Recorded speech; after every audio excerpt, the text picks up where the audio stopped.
Hey YouTube, what is going on? It is Jax here, back here with another video, and today I pushed to top 100 global, top 77 as you can see right here, and I choked the really easy matchups, but some of the matchups I beat are absolutely insane. There's going to be a match against RG Barb Hut Zappies with Skeleton Dragons. There's going to be a game against Hunter Barbarians Firecracker Skeletons Log. And there are going to be some really crazy matchups in here that I'm so super excited to share with you guys. So if you guys enjoy the replay videos, I got a lot of feedback on the live games that you guys didn't like it as much. It didn't help you as much. So we're going to be back to replays today. If you guys like these, make sure to give it a like, give it a comment, subscribe to the channel. Show that you guys like these replays a lot more than the live games. And I'll keep out the keep the replays coming. I have a few in-depth guide videos in the progress. I have an Expo one. I haven't faced much Expo this season. I have a lava one. I just need one more lava replay to complete that, and then yeah, we'll just try and figure out guides as we go. The guides are gonna come based on what matchups I get. So without further ado, we'll hop right into the games. All right, so hopping into our first game here against Tali. This is the last match I played on ladder. So he's playing a deck similar to the Royal Hogs deck with Earthquake and Barbarians from a few seasons ago, but he's got Royal Giant in for it. So this is a really difficult matchup here. For obvious reasons, he's got a bunch of ground units. So he goes in with his fish, or I go in with the battle ram with the bridge. Fine, that's a good play since I have my zap, and I go in with a bandit dash on it. And he's gonna log the bandit back, but he's a little late, and so it dashes, and it's gonna get a ton of damage on his tower, which is a really great start for me. So I'm up some elixir here, so we just cycle a zap on his tower. I still wasn't quite sure what he was playing at this point. So he goes in with the firecracker here, and he tries to protect it with the skeletons. I thought he was playing the Royal Hog deck that I mentioned earlier, but we used the Ghost whiffing to our advantage and we're able to activate our King Tower, which is really nice for me in this situation. He's going to log back the Ghost and the Ewas so that the Hunter survives. It's fine by me. We cycle a Magic Archer here. He goes in with his Heal Spirit, and I'm just going to let all that go. The Earthquake will not kill the Magic Archer, and he's going to have to play Barbs, which I knew he had at this point, into my Magic Archer. I tried to do a little pre-zap there. Unfortunately, I forgot that he could just kite it into the barbs. That was I remember thinking, I was like, Jax, why did you do that when I sent it? But it's not going to cost us too much. He doesn't have a great hand to go in for an RG because my counter push would probably take his tower with no barbs in hand. So he just lets it go, and he cycles a firecracker in the back. Again, I didn't know he had RG until a lot later in this match. I've kind of figured it out after he didn't play his hogs for a little while. But early on in the match, I was not sure. So far, we've got a ton of damage on that tower from the bandit, which is really nice here. So I go in with the Ewas, and then I go in with the battle ram to kite, because I want that, A, I want the Ewas to survive, and B, I want to force out barbs with no log in his hand. And we do, so we're able to play our Magic Archer. He Earthquakes his weak side tower. I play the Magic Archer in that spot again, so we're probably gonna, I should have started playing him, like, to the left of the tower, to the left of the left tower. Again, I try and pre-zap. I at this point I was like, all right, pre-zaps are not working. You're just gonna stop with those. So we cycle a ghost, and he cycles a hunter. So now I just set up with a battle ram, and I kite the firecracker shot into the other lane. This is what I was talking about. Play another magic archer near it. He goes in with the earthquake. The ghost is there to clean up the hunter, and I don't do a bandit dash chain quite yet. We just let it go, and the magic archer is gonna be putting in a bunch of work. So since I have a unit covering both lanes, he doesn't want to play into that Magic Archer with no log, which he just got back. I'm able to P.E.K.K.A the back. And at this point, I was kind of figuring out he had RG, but even if he had Hogs, it would still be fine. So he goes in with the Skeletons, and I don't do anything about those Skeletons. I knew that even if I had zapped, I wouldn't have been able to get through to the Firecracker. So here we just go with an Ewiz. Then we go with the Magic Archer in the center. He Earthquakes, and he doesn't have anything for my Magic Archer now. So the Magic Archer is going to be there. It's going to get in a bunch of value, and his barbs basically die. So now we set up a little bit of dueling pressure. He doesn't have his barbs in hand. I do my bandit. I want to make sure that Heal Spirit doesn't do anything, so we zap his hunter, and we're going to get a ton of damage here. And the Magic Archer is going to add insult to injury by pressuring into his tower for 2 more hits there. Attacking his tower through the barbs for 2 more hits. So it's looking really good for me. Cycle a Magic Archer, and now I pressure again since his Firecracker is going to be in the wrong lane. He's going to pull off a really nice defense here with the Hunter and the Log. And then I fail my Bandit here, and he's gonna be able to get off a great firecracker protect. And as you can see, not gonna affect me too much, but it's definitely a little bit annoying. Hunter does pop my ghost in the face. Not what I was liking, not what I was looking for, excuse me. But it is what we got. So we go in with a magic archer here, and their magic archer is gonna splash through everything. The ghost is eventually gonna hit the hunter. And so here I set up a battle ram in the back, and he's gonna make a really smart play here. He goes Barb's RG at the bridge, and he's gonna defend with skeletons because he knows I have to defend this with a lot of elixir. So, unfortunately, my pressure was really bad here, and then I have a really awkward zap. That was just not well played on my end at all. But he's going to give me a saving grace and let me magic archer his tower for the win. I was getting really scared after that, but the magic archer is going to come in, and we're going to be able to win that. So, the key tips in any matchup like that is you have to abuse their cycle. You've got to be in their head. You've got to be aware of what they have in their hand so that you pressure correctly. Because I ended up pressuring a few times into like barbs or skeletons or whatever, and my pushes didn't work out, and he was almost able to come back. So on to the next match here against Crazy Brind, running probably one of the hardest counters ever invented to this deck. This is such a bad matchup. It's not even like, I can't even understate how bad of a matchup this is. The Royal Recruits shut down dueling pressure. He has a building for your battle ram. He has Musketeer, which is super overpowered right now. Skeleton Dragon's about the same. Fireball for the Magic Archer. Heal Spirit just to add anything else that he could like heal up everything that he needs. And then the Bar Barrel, which is also really good against Bridge Spam. And then he has the Hogs, which are a very good win condition at this time. Both they just like they're basically guaranteed damage if the opponent doesn't have a building. So again, terrible matchup. We're gonna speed it up to when he makes the next play, and we'll slow it back down. Not half speed. So I was actually a little bit unfocused. So I play a battle ram, and it does not work out. We didn't pull back the barb, and he just plays a bunch of cards. He has his fireball selected. So I go in with my Ewas on the skeleton dragons, and then we go in with a ghost. And he is going to end up fireballing the ghost and the Ewas. Fine by me. The Ewas and the ghost already got value, and we get a ghost swing on the tower, which is always nice. So I know I'm up a bit of elixir, and he's got no fireball. So in this situation, cycling a magic archer would have been my favorite play, and since he doesn't have the fireball, I'm able to do so. So he cycles a heal spirit in the back, and then he goes in with the hogs, and I use my P.E.K.K.A here. P.E.K.K.A is a decent answer. There's really no tip that I can tell you guys to have her target the correct troop both times.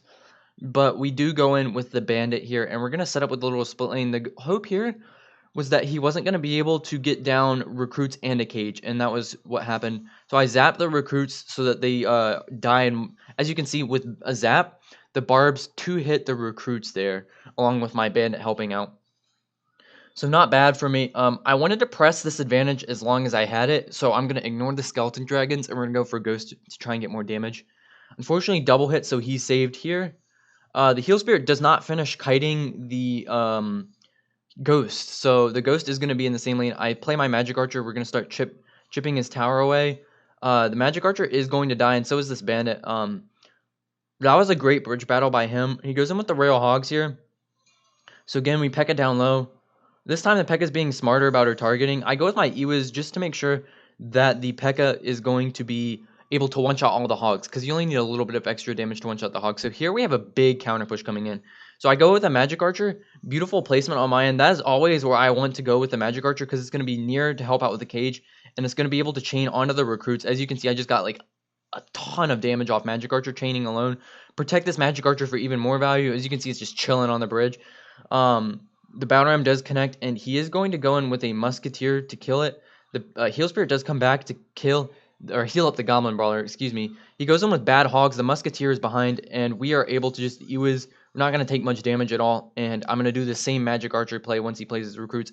This is where the recruits shine on him, though. They're able to just get so much defensive value, but again, the magic archer is chaining. He doesn't get that last hit, but we're now like 2 poisons away, I think. It doesn't even matter. He's going to be a little bit late on that heal spear. He's got no elixir, and we're able to win. So the key tips for that matchup is the magic archer, pretty much. Oops, I accidentally just restarted the replay. You want to be really good with how you use your magic archer, and that is my favorite placement, using the magic archer in that matchup. I really like having him in the middle, because he's gonna lock on to the recruit. He locks onto the same recruit every time, and that recruit will usually get within tower range. So that's why I like placing him there. Also, if they have Goblin Cage, it'll be ready to target that as well. And if they try and assassinate it with like a Musk in the other lane, you can play your Bandit or Ewiz reactively to help keep it alive. So then next match here is against Giant Double Prince, which has matchup on P.E.K.K.A. It's definitely not the hardest matchup in the world, but it's not easy as well. I think Carpy and a few other Giant pros have said it is 65-35 in favor of Giant. So he goes in with the Prince here in the back. I mirror it with an Ewiz, and he's going to end up fireballing the Ewiz. Really well played on his end. The Ewiz doesn't even stun, so now I have to use a Battle Ram. A Bandit wouldn't have been good. Bandit isn't as good when the Prince isn't charging. You like to hit the Bandits when the Prince is charging, so that charge is negated, because when the Bandit just dashes on a walking Prince, the Prince just kind of holds up for a second and stabs her really quickly, and it doesn't work out as well as when they're dashing. So here he goes in with a miner on the Magic Archer.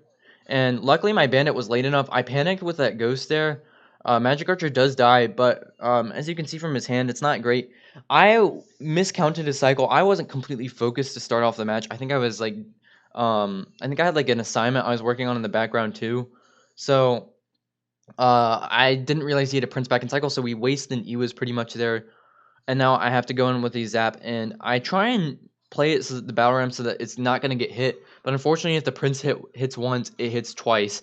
So not very good on my end. I knew he is cycle. This was a little bit better by me. I knew his cycle, so I knew I had to Bandit out of the way because he was going to predict that miner. And if I had Bandited near my tower on either side, the miner would have caught it. His Dark Prince would have charged. I probably would have lost the game right then and there. So I know I have to play it up high. So I play it one tile in the opposite lane to ensure that it will go for the Dark Prince. One tile in the opposite lane, when timed correctly, will still allow the Bandit to dash back onto the Dark Prince. And as you can see, that is what ends up happening. The Bandit will win the interaction because of the negated dash. And he overcommitted, and he's not willing to waste a Mega Minion on this Bandit. So she's going to get a dash. Not quite equalizing the damage, but definitely a nice plus to have that Bandit dash there to make up for what his miner got. So I cycle my Ghost in the back, knowing he isn't quite back to a Prince. I was more focused at this point, so I don't think there are as many cycle mistakes. So he goes in with a Mega Minion and a Prince. I know at this point he's either going to Fireball that he was in, and I'm going to have to P.E.K.K.A, or he's going to go with the Giant. So I thought he was going to Giant. He ends up going with the Fireball and the Zap.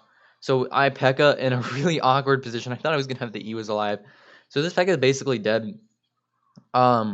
A kind of a panic Battle Ram. I wanted to get out the Dark Prince here. I didn't want him to be able to go Giant Dark Prince the bridge. Instead, I just fed him an Ewiz to go Giant Dark Prince with. So that was not the play. Cycle a Bandit because I thought he was going to Dark Prince in the other lane, just let this Ewiz die. Multiple mistakes there by me. We're going to Poison. We're going to go with our Ghost. We're going to go with a Zap. A Poison and a Zap will fully kill a Mega Minion. Unfortunately, he's going to get a ton of damage though. I do end up Ewizing, and the Bandit is going to basically get us a bunch of damage back. We're able to keep getting damage. I was considering Banditing, but I knew he was going to have a Zap Hover to reset her dash, so I just go with an Ewiz or a Battle Ram to kite the Prince over to the Ewiz. Fortunately, he does die. That would have been really nice if the Ewiz had survived. Cycle a Bandit in preparation for his miner that's going to come in just a second. The Bandit does dash up, though. So the Mega Minion is going to kill basically all of my counter push, and here things are not looking good. He's controlling the tempo of this game really nicely, and I can't really make any pushes while he's doing that. So again, just cycle an Ewiz high is to try and not give him as much fireball value, and we're going to engage in a little bridge fight here. I play my Battle Ram and a Bandit. He goes in with a Dark Prince as well, and my troops are pretty much going to win the bridge fight. Not quite, but close enough. The Magic Archer does lock onto the Dark Prince. Unfortunately, separates. My Ghost doesn't splash. Ghost is basically dead. One hit there. And I know I gotta change something quickly. So he goes in with the Prince. I'm prepared to defend a giant push. I go in with my P.E.K.K.A. Ghost gets a hit. Basically inconsequential here. And now we're set up. So now he's got both of his Princes and a Mega Minion coming in to the P.E.K.K.A. lane. I have a P.E.K.K.A. and an Ewiz. That's going to be really scary for him. This is really nice for me. So I start up a Battle Ram, and now we're just going to split lane pressure. And this is where I win the game. It's not looking good, but this is where things start to change. And he goes in with the Fireball Zap. As you can see, this guy is broke on Elixir. Look at his Elixir. He's barely going to be able to mine it. It's not going to come down in time to protect his Ewiz, so I can go in with the Bandit and the Zap as well, which I will do. P.E.K.K.A.'s over there helping to kill his Dark Prince and the Mega Minion, but I still have plenty of HP on my tower. P.E.K.K.A. will get the hit, and now I go with the Magic Archer as well to start chaining, and look at his elixir. He's basically broke. The Dark Prince doesn't even connect, and the Magic Archer's chaining through. So that was just really good awareness by me to know that even though I had a P.E.K.K.A. Ewuz, it was probably going to be dead, but he didn't have units in cycle. So I was able to just spam him hardcore in the opposite lane, line up the Magic Archer, and we were able to walk away with a win where I think it would have been pretty hard to win otherwise.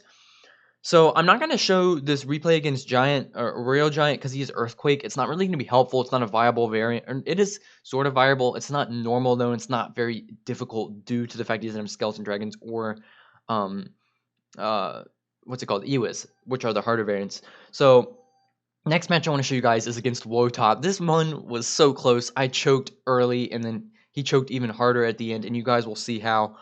So I wasn't sure what he was playing. I thought he was playing Royal Giant though, because I kind of knew this guy.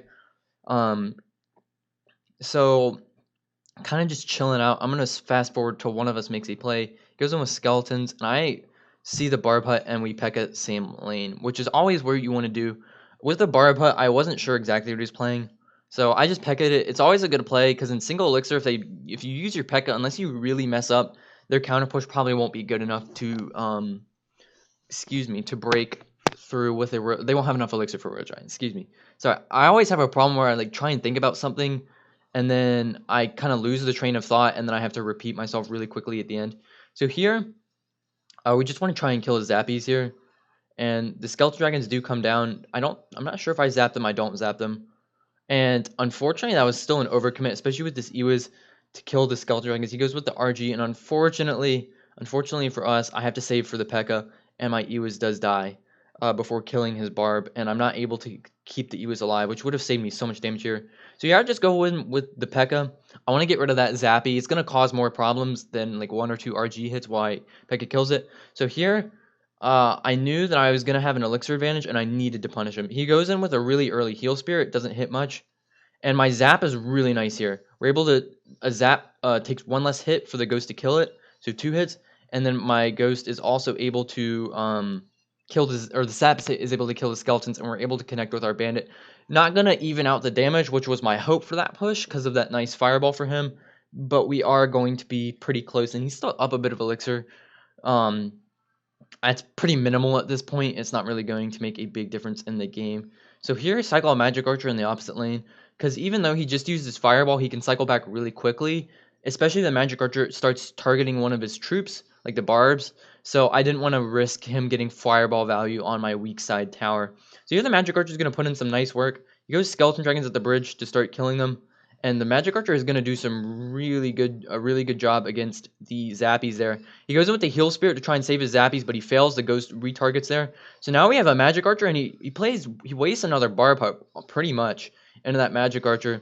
So I know that I'm going to be up. Both Barb Huts are now dead. This is my chance to attack. He's not going to have Barb Huts in hand, which are going to be his best answer. So here, I go with my Ewis. I go in with the Bandit to try and save the Ghost and help take care of the Zappies. Pre-zap hits the Skeletons. One of those Zappies dead quickly. Unfortunately, this Barb Hut's going to come in. It's going to be really well played from him. P.E.K.K.A. is so close to smacking that Barb Hut before my Battle Ram connects, which probably would have won me the game outright right there. I am getting a little desperate for damage, so I go in with a pretty panicky Magic Archer to kill these Skeleton Dragons. It does lock on for some damage, and the Ghost is going to get hit. So we're even, and I'm up with some elixir here, so that was really good for me. He goes in with a really good Barb Hut, though. Unfortunately, I wasted my Bandit, which isn't good, so we just P.E.K.K.A. again. Always want to be P.E.K.K.ing those Barb Huts. It's a great catalyst to start pushes in both lanes, and yeah, it's just you always want to be P.E.K.K.ing just because it's going to be your best answer. So we go with the quick poison, and he goes in with Skeleton Dragons in the other lane. So at this point, a lot of things just went off in my head. My head was telling me no Skeleton Dragons for one, no Zappies, no Barb Hut, only Royal Giant and Barb Barrel, and he's probably going to end up having to Barb Barrel the P.E.K.K.A. side. So a lot of things just went off in my head, and that was basically like spam with that. So we go with the Bandit. It connects. He's very low on elixir here. because he just played the Royal Giant. I zap his skeletons. They're getting a ton of damage. 56 HP is all that remains. 900 on my tower. I throw down the poison as soon as I can. The RG is gearing up for the shot, and look at how close that was to my tower, man. I could not believe it. I started BMing him. I am a dirty BMer, guys. I was really like, if you're gonna lose that matchup, you're gonna get BM'd, and so we do BM him there a little bit. But yeah, that was a really nice game. I'm not gonna show any of the Mega Knight games. Um, maybe one against Cody Go. I'll put that on my Twitter if you guys really like it. So make sure to follow me on Twitter. Link is in the description. But I have one more replay here against Graveyard Bomb Tower that I wanted to share because I know Graveyard's a difficult matchup, and I don't share a lot of gameplay against it. So I had a really clean game earlier against MRC Mr. Freeze. This is gonna be a -40, so I was like focused. I was like edge of my seat. I was like in the whole gamer pose. I was ready to go. I did not want to lose this. So with Barbell and Musketeer, it's usually going to be Graveyard, or it could have been Pigs. I didn't know what he was playing, but poisoning the Musketeer is always a pretty safe option. The Ghost does not live due to his Baby Dragon, and now I'm 100% that it's Graveyard. So here, I can make a few reasonable deductions. He played the Musketeer, and I poisoned it, and then he played a Baby Dragon. That's 8 elixir right there, and then he went with 5. He's already spent 13 elixir, and we're less than 30 seconds into the game, so I could be reasonably sure he wasn't going to be able to afford a poison. Therefore, I could use my splashy troops, and I wouldn't have to be panicky about defending this graveyard.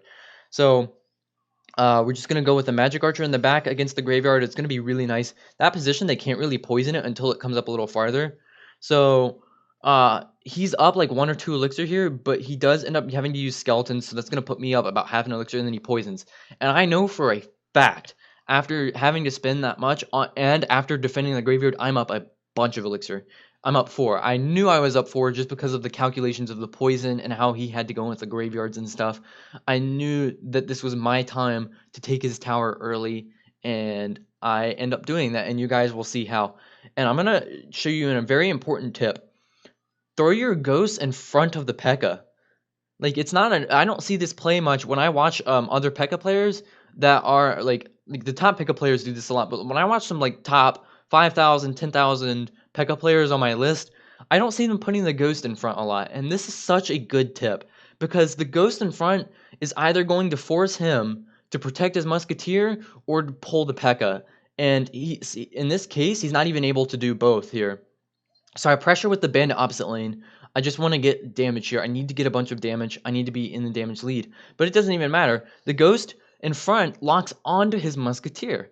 That is the point of the ghost. He was either going to have to go protect his musk right there with the knight and not be able to pull my P.E.K.K.A. as far, which was good for him.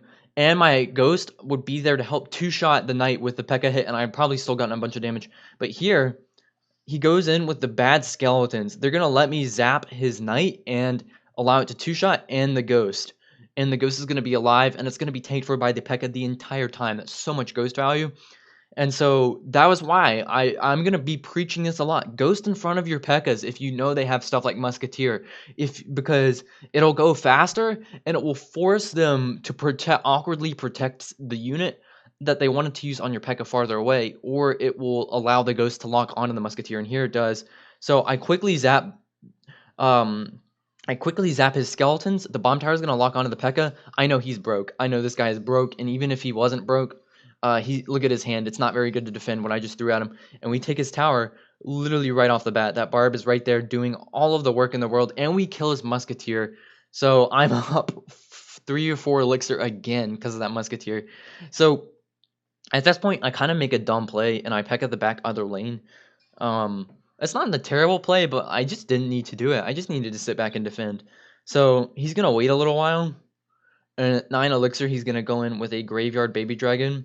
And this was a good play because now his graveyard's taking from the baby dragon, which is what he wants here. That was the correct option. He really wanted his baby dragon to be protected because it was going to get him the most value.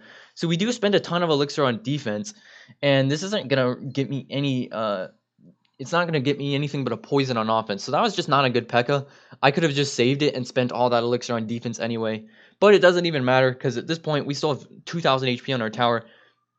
Excuse me. The Magic Archer is not going to be able to hit his or not being targeted by his king. Sorry. If I am incorrect when like thinking about something. I have to like completely redo the phrase. But I place an Ewiz here. Now we have 4 units of counter push blocking that lane. There's no way he's gonna be able to get off another push in time. Just pressure opposite lane with the battle ram. Zap his skeletons. It's basically all just for show at this point. Magic Archer the Barb for chip damage. That'd have been nice if I had actually needed it, but we do walk away with a really nice win against Graveyard.